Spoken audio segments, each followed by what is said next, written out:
Outside, the tension was palpable. It stops today, whānau!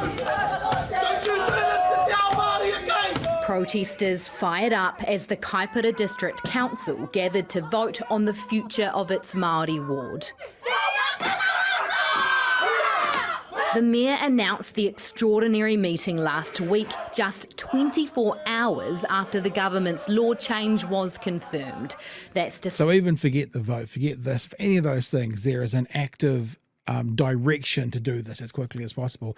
I mean, this Māori ward is going to be there until the next election. So it's not going anywhere today or tomorrow because they've voted it down. So they could have made a choice today to put it to referendum at the next election. They haven't done that. They've just decided to get rid of it today. Gone. So they had a choice to go, well, let's leave it to the people at the next election, or let's get rid of it today, we'll vote it out, and they chose to vote it out. So that's an admission in and of itself as to the direction of the leadership of this governance. Despite the council having until September to make a decision. Gibson, Porue, Sua. But minutes before the hui even began, an unexpected announcement. We have just handed some documents to the Kaipara District Council in terms of a court injunction. The legal action adding even more drama to the heated debate inside. The establishment and need of Maori Wards relies on a false narrative. That narrative preaches that Maori have no voice. New Zealand is racist as a duck. You know, so can we just have a look as well? Those of you who are watching the video, if you're listening, you'd have to have a look. He's talking about Māori has no voice. Yes, there's Māori in this meeting, but you know, do you think you might be slightly overrepresented by old white grey-haired men? Just talking about representation, like if you're saying we don't need this to be a representation so we can get rid of it, just have a look at that picture. Who you think has the most overrepresentation in that group? Just drink it in, whānau. Drink it in. It looks like a duck and it quacks like a duck. It's a duck. As protesters chanted, the blinds were opened.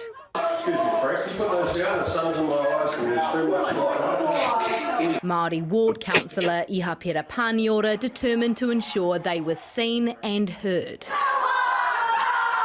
Police forced to step in. The councillor given multiple warnings. Wonder what the warning's for.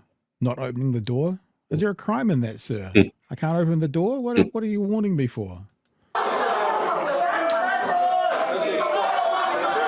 Councillors were urged to delay the vote to a later date so Māori could be directly consulted. And here's a chance for us to consult with those that it affects. But the suggestion was rejected.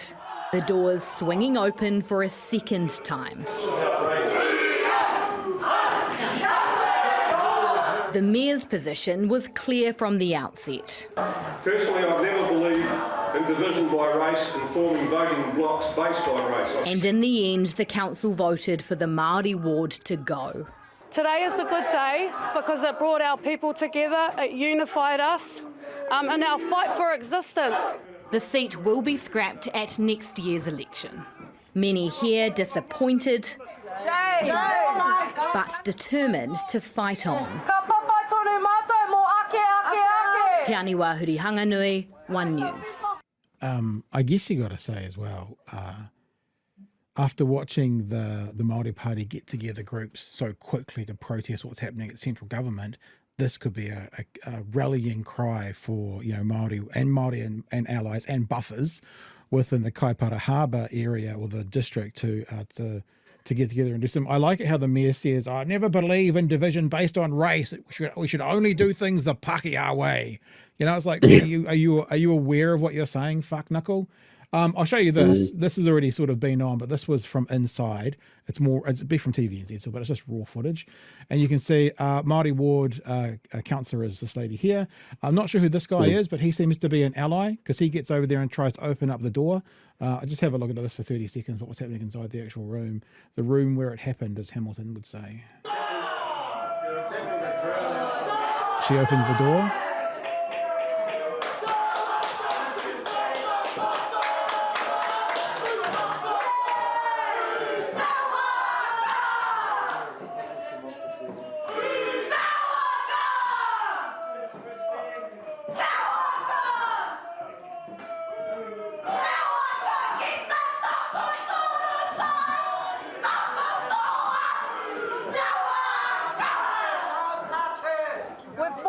So it's just gross. Like, you know, I struggle sometimes, Clint, to use the word racist. I'm more comfortable at times because racism or being racist does commit someone to an ideology that I don't definitely know all the time. Obviously you do some of the time if they're wearing a white hood and throwing their hand in the air, you know, but the whole kind of racially charged racial undertones, you know, racial division, racial subjugation, if it all means racist, fine. But this is just fucking gross, man. These guys have a chance to actually talk about things, give it to the community, which would be democratic. You know, give it some space to think about it. And within 24 fucking hours, this piece of shit mayor just goes, nah, let's just get rid of it. What is it? I never believed in division by race, as all the white men make the decision around that fucking boardroom. I'm actually really angry. I feel a bit emotional. I'm really angry. Yeah. Well, this is exactly what you're saying there.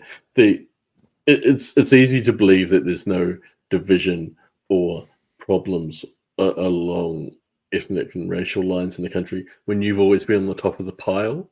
Yeah. And you got there through your own incredible genius, didn't you? Not because of the circumstances that you were born into. So, you know, it's very easy to have that perception and not actually look and listen to others and who aren't in your situation.